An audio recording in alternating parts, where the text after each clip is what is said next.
네, 건군 76주년 국군의 날인 오늘 정부는 지난해에 이어서 올해도 초대형 시가 행진을 벌였습니다. 윤 대통령은 내일 한동훈 대표가 빠진 채 국민의힘 원내 지도부와 만찬을 갖기로 했고요. 또 야당은 특검 수용을 압박하면서 연좌 농성에 나섰습니다. 오늘 엄경영 시대정신연구소장 그리고 박원석 전 정의당 국회의원 두 분 모시고 전국 이슈 정리해 보겠습니다. 두 분 안녕하십니까? 안녕하세요. 네. 자, 국군의 날 이야기부터 해보겠습니다. 오늘 기념식이 이제 서울공항에서 일단 열렸었고요. 윤석열 대통령이 한미 동맹을 기반으로 압도적인 대응을 강조했습니다. 먼저 직접 듣고 오겠습니다.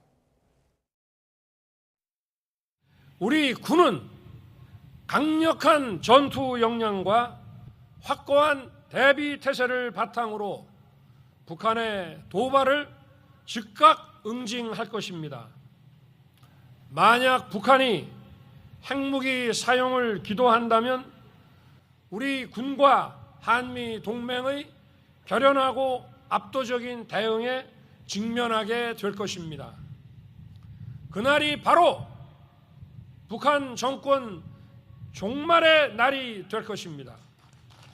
우리 정부는 굳건한 한미 동맹을 기반으로 한미일 안보 협력을 더욱 강화하고 국제사회와 긴밀하게 연대하여 우리의 안보 태세를 더욱 강력하고 확고하게 다져 나갈 것입니다.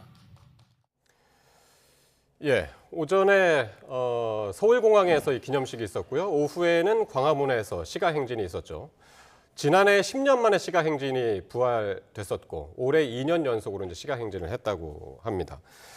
2년 연속 시가행진은 5.0 이후 처음이라고 그러더군요. 네, 대통령 기념사 그리고 2년 만에 시가행진 어떻게 보셨나요?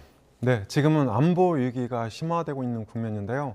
우선 북한 핵전력이 날이 갈수록 고도화되면서 돌이킬 수 없는 지경이 되고 있다. 저는 이제 그렇게 보고 있고 예. 그런 측면에서 압도적인 재래식 전력을 통해서 북한한테 경고 메시지를 보내는 건 굉장히 시적절한 일이라고 생각을 하고 있고요. 그리고 또 지금은 국제사회 리더십이 공백기에 처해 있다. 왜냐하면 미국 대선이 지금 35일 앞으로 다가왔는데요. 예. 대선 전후로 3, 4개월 정도는 리더십 공백기로 봐야 된다. 지금 이스라엘이 헤즈볼라 수장을 암살하고 레바논에서 제한적인 범위의 지상전을 벌이고 있는데요. 이것도 네. 이제 리더십 공백기를 틈탄 전면적인 침공이라고 이해할 수 있을 것 같고요. 네. 그런 면에서 북한도 지금 굉장히 위험한 시기에 있다. 또 얼마 전에 국정원에서는 이게 대선 직후, 미국 대선 직후 핵실험 가능성이 있다 이렇게 또 국회 보고하지 않았습니까? 예. 저는 그런 측면에서 오늘의 그 시가행진이니까 대규모 전력을 동원한 시가행진은 적절한 행사라고 생각을 합니다. 시기적으로 국내외 상황을 고려했을 때 적절한 시가행진이었다라고 말씀하셨고요. 예, 박 의원님. 글쎄요, 그 대규모 군사 퍼레이드를 도심에서 진행한다 그래서 그게 우리의 안보 태세를 증명하는 것도 아니고 또 우리의 안보 태세가 잘 갖춰져 있다는 것을 증빙하는 것도 아니라고 생각합니다. 어떻게 보면 과거 권위주의 시절에 대결적인 군비 경쟁을 하던 시대의 잔재인데요. 세계적으로도 보면 선진국이 이런 대규모 열병식과 같은 군사 퍼레이드를 도심에서 하는 경우는 없습니다. 북한이나 중국과 같은 그런 사회주의, 전체주의 국가에서나 있는 양상인데 저는 뭐 특별한 이유 없이 그냥 윤석열 대통령이 저걸 좋아하는 것 같아요.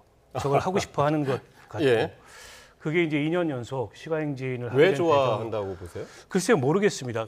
저런 어떤 시가행진이 우리 안보 태세를 보여주고 증명하는 거라고 생각하시는 것 같은데 뭐 저는 전혀 그렇게 생각하지 않고요.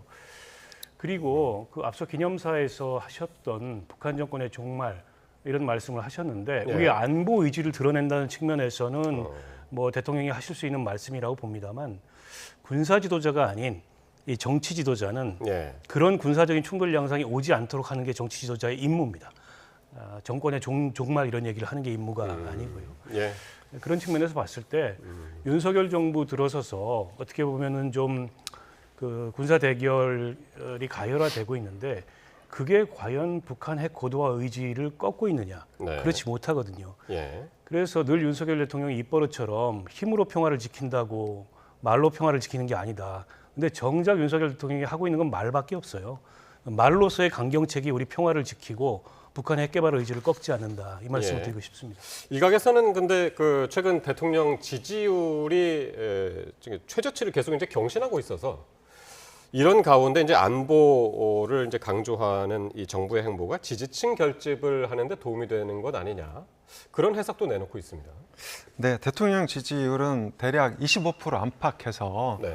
강력한 지지대가 형성이 돼 있다. 저는 그렇게 보고 있고요. 예. 일부 이제 진보 진영 평론가들이 3년째 10%대가 곧 무너진다 이렇게 예측을 하고 있지만 아직 무너지진 않았고요. 저는 앞으로도 10%대로 떨어질 가능성은 그렇게 크지 않다고 봅니다. 예. 다만 대통령 지지율 25%는 안보 이슈보다는 최상병 특검법과 김건희 특검법을 찬성하는 반대하는 예. 반대하는 그 비중이 한 25% 되거든요. 그래서 그거하고 윤 대통령 지지율하고 되게 비슷한 수준이다. 예. 이렇게 이제 이해하면 될 것 같고요.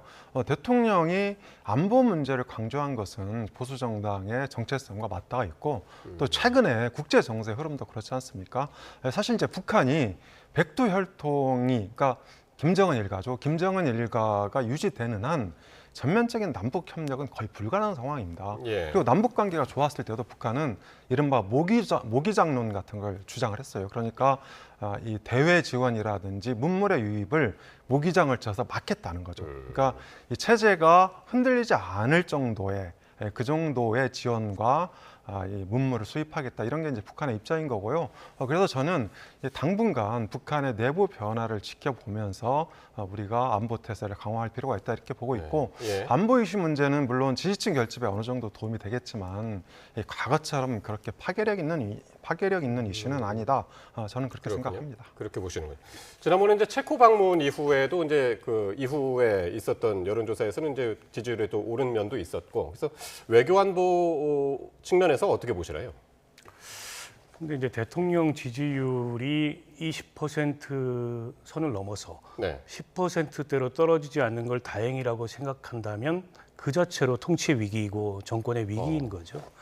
지금도 연일 최저 지지율에 근접해 있고 대통령 지지율뿐만 아니라 여당 지지율까지 동반 하락하고 있는데 국정 기조를 전환할 그 어떤 조짐도 없습니다. 그러니까 사실은 뭐 그 지지층 결집을 위해서 이런 안보 행보를 했다라고 보이지는 않고요. 저런 어떤 군사 퍼레이드를 한다고 해서 지지층이 결집하지는 않습니다. 예. 우리가 안보를 잘못해가지고 국정 운영 지지율이 저렇게 떨어진 게 아니고 여러 가지 김건희 여사 이슈를 비롯해서 국정 운영상에 있어서 국민들의 비판과 질타가 있음에도 불구하고 예. 그걸 아랑곳하지 않은 모습 때문이라고 보고요.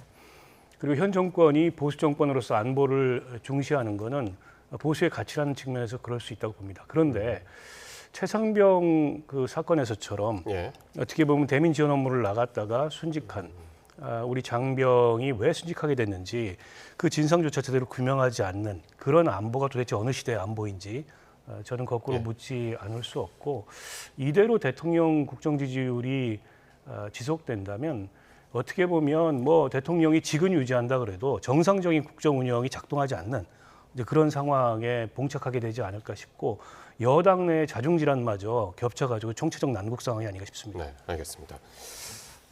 특검법 많이 말씀하셨는데 특검법은 잠시 뒤에 다시 한번 이야기할 기회가 있고요. 이런 가운데 내일 윤석열 대통령이 국민의힘 원내 지도부하고 여당 소속의 이제 국회 상임위원장 등을 대통령실로 초청해서 만찬 회동을 갖기로 했습니다. 원내 지도부를 대상으로 하니까 이제 한동훈 대표는 이제 빠지게 되는 그런 상황이 된 건데 일부러 뺀 것 아니냐라는 시각들도 있습니다 지금. 네, 국정감사 앞두고 대통령이 그러니까 상임위원장단을 이제 초청해서 만찬하는 것은 네. 되게 연례적인 행사다. 저는 그렇게 알고 있고요. 네. 그리고 지난번에 당 지도부 초청해서 만찬했을 때 한동훈 대표하고 독대가 불발되면서 네. 언론의 십자포화를 맞았단 말이죠. 예. 그래서 이번에도 한동훈 대표가 포함이 됐다 그래서 이게 그 독대가 안 이루어지고 또 성과를 못 낸다면 언론이 이제 호의적으로 볼 리가 없겠죠. 네. 그런데 저는 대통령과 당대표의 독대는 성과 도출이 필요하다고 봅니다. 그런데 그러니까 독대를 했는데도 불구하고 아무 성과가 없다면 또 빈손 독대라는 비판이 일겠죠. 예. 그런데 지금 이제 두 가지 쟁점이 있는데요. 첫 번째가 여야 의정 협의체가 있습니다. 그런데 저는 이게 의대 증원 문제는 이미 정부 손을 떠난 사안이다. 그러니까 제가 정부라고 얘기하는 것은 이제 협의의 정부죠. 네. 이를테면 용산 대통령실 그리고 관계부처인 교육부, 보건복지부, 그러니까 이런 데 손을 떠난 거죠. 그래서 여야 의정 협의체가 만들어져서 예를 들어서 내후년도 의대 증원을 이제 전면적으로 유보한다거나 크게 감축한다면 이것은 정치권과 의료계가 짬짬이한 것으로 국민들의 비난을 받을 수가 있는 사안이거든요. 그래서 저는 의대 증원 문제는 여야 의정 협의체로 풀기에는 조금 이미 너무 나갔다. 예. 그러니까 화살이 관역을 향해서 3분의 2쯤 날아갔단 말이죠. 이거를 그러니까 지금 되돌린다는 입시가 것은 진행되고 있기 때문에 말씀하시는 그런 것도 있고 이제 여러 가지 사회적인 합의를 통해서 또 헌재 판결도 두 번이나 있었지 않습니까? 예. 그래서 관역이 3분의 2쯤 날아갔는데요. 이것을 되돌리는 것은 이론적으로는 가능하지만 현실적으로는 불가능하다. 네. 그래서 저는 여야 의정 협의체 문제는 그러니까 그 문제를 풀기에는 사실 너무 이렇게 알겠습니다. 복잡한 그런 그 절차다 이렇게 보고 있고요. 그래서 저는 한동훈 대표가 여야 의정 협의체에 대해서는 나름대로 출구 전략을 마련할 필요가 있다 이렇게 생각을 하고요. 그리고 두 번째가 이제 이 쌍특검 문제인데요. 그러니까 김건희 여사 특검법 같은 경우에는 그러니까 수사 절차가 마무리된 뒤에 함께 수사 절차가 마무리된 뒤에 그러니까 일괄적인 입장 표명이라든지 해결 방안을 저는 이제 그때부터 논의해야 된다고 보고 있고요. 네. 최상병 특검법도 방금 말씀하셨는데 그것도 이제 공수처 수사 결과 이후에 어떻게 할 것인지 이렇게 이제 당 알겠습니다. 여론, 그러니까 당론을 수렴하자 이렇게 대략 공감대가 형성돼 있는 사안이다. 저는 그렇게 네. 보고 있습니다. 그러니까 그 윤 대통령하고 한동훈 대표하고 만약에 이제 독대를 하게 될 경우에 이제 이슈들이 여러 가지가 있죠, 사실은. 지금 말씀하신 의대 증원 문제부터 포함해가지고 각종 특검법 다 포함이 되어 있는데, 근데 이제 독대 관련해서는 이제 대통령실에서 구체적인 이야기가 지금 없는 상태에서 이렇게 내일 한동훈 대표가 빠진 상태에서 또 만찬이 있을 거란 말이죠. 또 어제는 한동훈 대표가 또 공교롭게도 대통령이 참석하는 행사에 참석을 못하게 되는 그런 상황도 발생했는데 이런 상황들 종합적으로 어떻게 보시나요? 독대는 언감생심이고 노골적인 한동훈 패싱이 일어나고 있다 이렇게 볼 수밖에 없을 것 같아요. 노골적인 패싱이다. 얼마 전에 예. 일부 최고위원들만 대통령이 불러서 만찬을 했다. 이게 한번 뉴스가 됐던 적이 있습니다. 그리고 나서 예정됐던 그 추석 전 지도부 만찬은 추석 뒤로 연기했고, 그때 한동훈 대표가 제안했던 의정갈등 해법에 대해서 대통령실이 반대하면서 양측의 이제 감정이 좀 상했다 이런 해석이 있었고요. 지난번 만찬에서도 의미 있는 대화가 없었고 사실상 그때도 한동훈 패싱이 일어난 거고, 또 국정감사 앞두고 원내지도부하고 상임위원장들 초청해서 만찬을 한다지만 이게 윤석열 정부 들어서는 연례적인지 모습인지 모르겠으나 과거 정권에서는 없었던 일이에요. 왜냐하면 피감기관의 수장이거든요, 대통령은. 근데 감사위원인 아무리 여당이지만 국회의원들을 불러서 격려한다는 게 이상합니다. 보통은 국감 끝나고 합니다. 예. 국감 때 고생했다. 저는 국감 앞두고서 여당을 격려한다는 것은 명분이고 사실상 그 김건희 특검법에 대한 표단속을 하는 건데 예. 다만 한동훈은 빼고 그 어떤 대통령실의 의지를 노고라 하는 게 아닌가 싶고요. 예. 앞으로도 저는 무슨 의미 있는 독대 같은 게 열릴 가능성이 없다. 어떻게 보면 한동훈 대표를 여당 대표로서 인정하고 존중하고 그 역할을 보장하는 그 리더십을 세우는 예. 이제 그런 어떤 그 대통령실의 입장이 전혀 아니고 네. 어떻게 보면 그 리더십을 회수하겠다. 그만두려면 그만둬라. 거의 예. 이런 상황까지 나간 게 아닌가 싶어서 네. 한동훈 대표가 여당 내에서 과연 어떻게 리더십을 갖게 될 수 있을지 예. 굉장히 어려운 상황에 봉착했다 이렇게 보입니다. 자, 이런 가운데 지금 이제 지금 대통령실하고 한동훈 대표 사이를 더 멀어지게 하는 그런 보도 내용이 하나가 나와가지고 그게 어젯밤이었는데요. 진보 유튜브죠.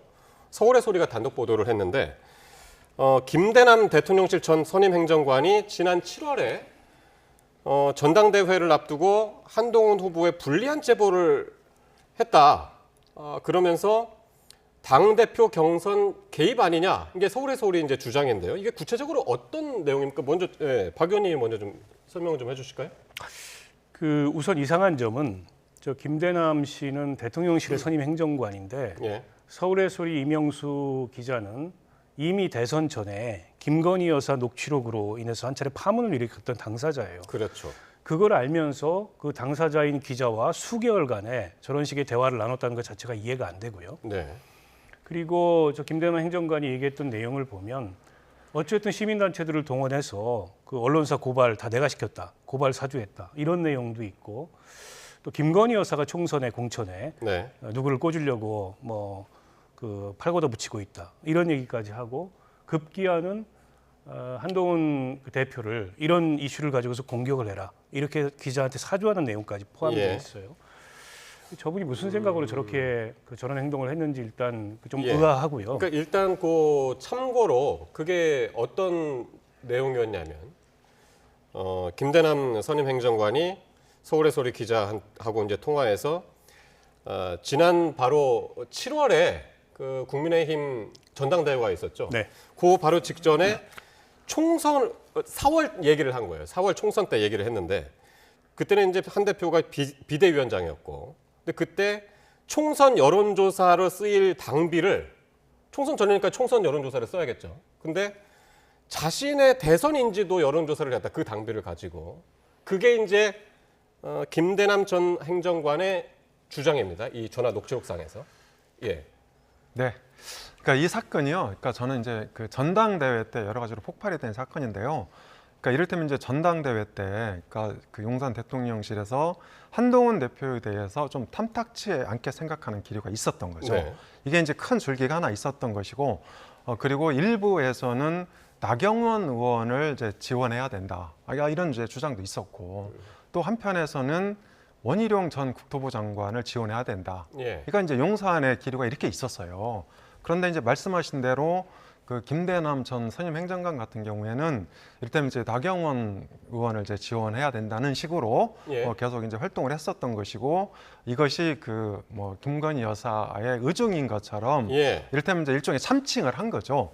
그런데 이 과정에서 이제 그 이 한동훈 대표, 그러니까 당시 한동훈 비대위원장을 그러니까 공격하는 쪽으로 이렇게 그 서울의 소리 이명수 기자하고 네. 얘기를 한 거예요. 그런데 김대남 선임 행정관하고 이명수 기자는 강원도 출신입니다. 네. 그리고 이제 여기에 이제 그 강원도 친윤계 의원들도 종종 등장을 하는데요. 강원도하고 제주도 특징이 당을 떠나서 굉장히 친하게 지냅니다. 그러니까 예. 사실 다른 지역은 이제 당별로 구분이 다 돼 있는데 예. 이 강원도하고 이 제주도는 지역이 좀 작으니까, 인사들이 작으니까 그 아주 그 친하게 교류를 하는데, 이 과정에서 그러니까 편하게 얘기한 것들을 이명수 기자가 녹취를 해서 공개를 한 거죠. 그러니까 폭로를 한 거죠. 어젯밤에 이 보도가 나온 이후에 한동훈 대표하고 친한계 의원들은 상당히 강력하게 반발하고 있고, 그 와중에 김중혁 조직부총장 친한계죠. 배후를 밝혀야 된다. 그러니까 최고위원 김중혁 최고위원 배후를 밝혀야 된다고 하고 있는데, 이게 이제 단순히 이 한 사람의 선임 행정관의 문제가 아니라 이게 배후가 있다, 이제 그런 주장이란 말이죠. 그게 왜 그러냐면 이유가 예. 있습니다. 그 김대남 행정관이 예. 이명수 기자한테 제공하면서 소스를 제공하면서 이거 가지고 공격해라고 했고, 그게 기사로 그대로 나왔거든요. 서울의 소리라는 매체에서. 여의도 연구소의 예산을 가지고서 70억을 당 여론조사가 아닌 자기 여론조사에 동원을 했다. 근데 이제 금액도 좀 틀리고 통상적인 당 여론조사였는데, 그 문제 제기가 최초로 나온 거는 총선 백서팀이었다고 합니다. 그리고 총선 백서위원들밖에 모르는 사실이었는데 그게 대통령실 행정관을 통해서 예. 특정 온라인 매체에 전달이 되고 그게 기사로 나오고 이틀 예. 뒤에, 그리고 그걸 가지고 경선 후보였던 다른 후보자가 한동훈 후보를 공격하고 토론회 석상에서, 이게 하나의 이제 이 마치 짜놓은 그림처럼 그럼 배우가 총선 백서팀이라는 건가요? 진행이 됐기 때문에 그게 아니죠. 아닌가요? 거기서 그 김대남 행정관이 하는 얘기는 뭐냐면 예. 김건희 여사가 한동훈 때문에 죽으려고 한다. 이거 가지고 서울의 소리가 공격하면 좋아할 거다 여사가. 이런 이제 그게 전화 언급을 녹취상에 합니다. 있는 내용이죠. 그게. 때문에 그게 이제 예. 김대남의 호가호일지 아니면 거기에 어떤 배경이 있을지 모르겠는데, 예. 김건희 여사가 당시 한동훈 후보를 불편해한다는 거는 공공연한 사실이었는데, 그걸 넘어서서 뭔가 이제 이 한동훈을 공격하기 위한 그런 데까지 이르렀구나라는 게 어쩌면은 저 녹취록을 통해서 공표된 바고, 이건 보기에 따라서는요, 네. 굉장히 구태의연한 과거의 정치 공작이 지금 여권 내에서 벌어지고 있는 거예요. 예. 야당을 상대로도 아니고, 예. 오히려 지금 야당이 여당 내부의 당정 갈등, 윤한 갈등을 걱정해야 되는 그런 네. 처지에 있는 게 아닌가 싶습니다. 그래서 이제 김대남 전 행정관 요 보도가 나온 직후에 자신은 그런 위치에 있지 않았다, 사실이 아니다 이렇게 얘기를 하면서 당정 관계에 미칠 영향을 우려했거든요. 어떻게 보시나요? 이게 당정 관계에 영향을 미칠까요? 어떻게 보세요? 근데 정치 공작이라고 표현한 거는 저는 너무 나간 것이라고 보고요. 그러니까 김대남 전 선임 행정관이 전 오바했다. 그러니까 김건희 여사를 참칭해서 그러니까 이제 본인이 그러니까 그 고향이 같은 서울에서 우리 기자한테 이런저런 얘기도 하고 또 당대표에 출마한 그런 후보들을 좀 지원하고 저는 이제 그렇게 보고 있고요. 개인적인 일탈이다. 그런 개인적인 일탈이라고 봅니다. 그리고 당시에 정진석 비서실장이 여러 차례 언명을 했어요. 예. 그러니까 이 경선에 개입하지 말아라. 그건 이제 뭐 공개적으로 비공개적으로 여러 차례 언명을 했고 그리고 당시 판세가 용산 대통령실이나 김건희 여사가 개입한다고 그래서 바꿀 수 있는 상황이 아니었어요. 예. 그러니까 단 한 번도 원희룡 전 장관이나 나경원의 지지율을 합쳐도 한동훈 후보를 넘지 못했거든요. 그러니까 그런 측면에서 저는 개인의 일탈이 이제 정치 공작으로 포장이 돼 있고 네. 그리고 굳이 저는 그 배우를 찾아라 이러면 서울의 소리가 배우라고 생각합니다. 지금까지 서울의 소리가 지속적으로 김건희 여사와 관련된 그런 사실들을 폭로해서 이슈화하고 있는 거 아닙니까? 그걸로 유튜브를 통해서 돈을 벌고 있고 저는 이제 이런 측면에서 이거를 바라봐야지 아무런 그런 공작 행위도 일어나지 않았는데 공당에다 대고 정치 공작이다 이렇게 표현하면 안 되죠. 알겠습니다. 아니 그건 심각한 인과관계의 왜곡인데 서울의 소리에다가 할 얘기 못할 얘기 다 한 사람은 김대남 행정관입니다. 근데 그게 어떻게 서울의 소리가 배우가 될 수 있어요? 물론 서울의 소리라는 매체가 얼마나 공신력과 책임이 있는 매체인가 이건 별개의 문제예요. 그러나 현직 청와대 행정관이라는 분이 거기다 전화해가지고 대통령을 비하하는 듯한 발언부터 시작해서 그리고 여사가 공천에 팔 걷어붙이고 나서고 있다. 누구를 꽂으려고. 그리고 이거 가지고 한동훈 공격해라. 이 발언을 했습니다. 공직자였던 사람이. 근데 그게 어떻게 서울의 소리가 배웁니까? 알겠습니다. 이게 일단은 이제 보도가 이제 단독 보도가 이제 어젯밤에 나왔고 파장이 이제 오늘 이제 번지기 시작했는데 이게 뭐 일단은 며칠 갈 것 같습니다. 한번 이제 계속 지켜보기로 하고요. 오늘 민주당을 비롯한 야5당 최상병 특검법 그리고 김건희 여사 특검법 등 쟁점 법안 수용을 촉구하는 연좌 농성을 이어갔습니다. 관련 내용 듣고 오겠습니다. 안보 태세는 군의 자산들을 시가 행진의 동원에 자랑한다고 갖출 수 있는 것이 아닙니다. 가족의 품으로 돌아오지 못한 해병대원의 희생을 반드시 기억해야 합니다. 이 김건희 특검법은 이참에 좀 틀고 가자. 어떻게든 이 문제를 정리하지 않고는 정권이 위험할 수 있다. 이렇게 고민하는 의원들이 많은 걸로 알고 있습니다. 예. 당정 갈등이 해소되지 못하고 있는 가운데 당장 이 쌍특검법, 김건희 여사 특검법 그리고 최상병 특검법 처리가 이제 발등에 불인데 지금 가장 지금 관심의 초점은 이게 어쨌든 대통령의 거부권 행사는 이제 예정이 된 것이고 다시 재표결이 됐을 때 이게 이탈표가 나올 것이냐 국민의힘에서 그 부분이 가장 지금 관심이거든요. 그 부분 어떻게 전망하시나요? 네, 저는 이제 김건희 특검법과 관련해서 방금 연좌농성하고 있는데요. 네. 저는 그 부분에 대해서 민주당이 그러니까 민주당판 양도구역이라고 생각을 합니다. 그러니까 간판에다가는 민생이라는 그런 문구를 걸고 실제로는 김건희 여사 공격에 총력을 다하고 있다. 이렇게 이제 볼 수밖에 없는데요. 예. 사실 세계 어느 나라도 현직 영부인에 대한 특검법을 만들어서 그걸 시행한 적이 없습니다. 아무튼 뭐 이런저런 이유로 저는 뭐 당분간은 이탈표가 그렇게 크지 않을 거다. 네. 재표를 해도 크게 무리 없이 부결될 거로 보고 있고요. 그리고 이제 뭐 여론이 물론 이제 변할 수도 있겠죠. 그러니까 10월달에 당장 재보궐선거가 있고 또 예. 다음 달에는 이재명 대표 1심 선고가 2개나 있지 않습니까? 예. 그래서 이런 것들을 거치면서 여론의 향배가 어떻게 달라지는지 거기에 따라서 뭐 내년에는 이제 또 다른 여론이 생길 수도 있다 이렇게 보고 있습니다. 예. 그러니까 친한계 중심으로 지금 계속해서 김 여사 사과를 요구하는 목소리도 계속 끊이지 않고 나오고 있어서 이탈표하고 이걸 연결해서 생각하시는 분들은 이제 좀 많이 있는 것 같아요. 그러니까 그 말씀 나누는 그런 그 전문가들 중에서. 근데 뭐 아직 이탈표가 나올 만큼은 아닌 것 같아요. 네. 그러니까 부분적으로 이탈표가 나올 수 있습니다만 그로 인해서 그 재의결이 가결될 가능성은 현재로서는 그렇게 커 보이지는 않습니다. 예. 이제 과거 박근혜 그 정권 시절에 탄핵 때도 보면 결국 이제 그런 움직임이 조직적으로 만들어질 때는 전조 증상이 있습니다. 당시에도 이제 뭐 비박계를 중심으로 해서 이게 어쩔 수 없다, 탄핵을 할 수밖에 없다. 이게 이제 조직화되는 흐름이 있었거든요. 근데 아직은 지금 국민의힘 내부에서 우려는 하고 걱정은 하지만 특검법 이거 통과시킬 수밖에 없다는 흐름이 조직화되지는 않아요. 네. 그게 조직화되고 있다면 김건희 여사의 사과를 촉구하는 목소리가 훨씬 더 조직적으로 표출이 돼야 되는데 예. 지금 이제 산발적으로 그런 목소리가 나오고 있고 뭐 사과해서는 안 된다는 얘기도 또 한편에서는 나오고 있어서 예. 어수선한 가운데 부결은 되겠지만 국민의힘 의원들의 고민은 굉장히 깊어질 거고 네. 이게 부결이 된다 하더라도 다시 그 쟁점으로 등장할 가능성이 있잖아요.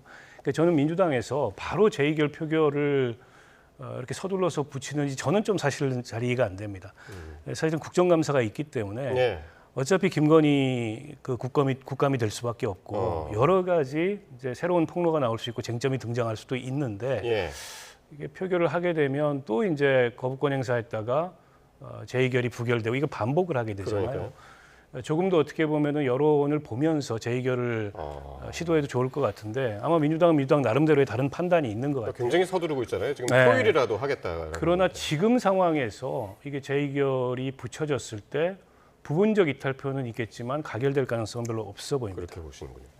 자, 오늘 마지막 주제 하나만 더 짚고 넘어가겠습니다. 이재명 대표의 위증교사 의혹 1심 결심 공판이 이제 있었고 검찰이 징역 3년을 구형했는데 오늘 이재명 대표가 위증교사인지 직접 한번 판단해보라 라면서 이제 녹취 파일 전체를 이제 공유를 했습니다. 한 30분짜리 정도 되는 것 같아요. 이제 법정에서는 이게 공개가 다 됐었고 검찰이 짜깁겠다라고 이제 계속 주장을 하고 있거든요. 네. 네, 그런데 이번 건은요. 그러니까 그 지난번 작년 9월에 구속영장이 기각이 되면서 그때 판사가 그런 얘기했죠.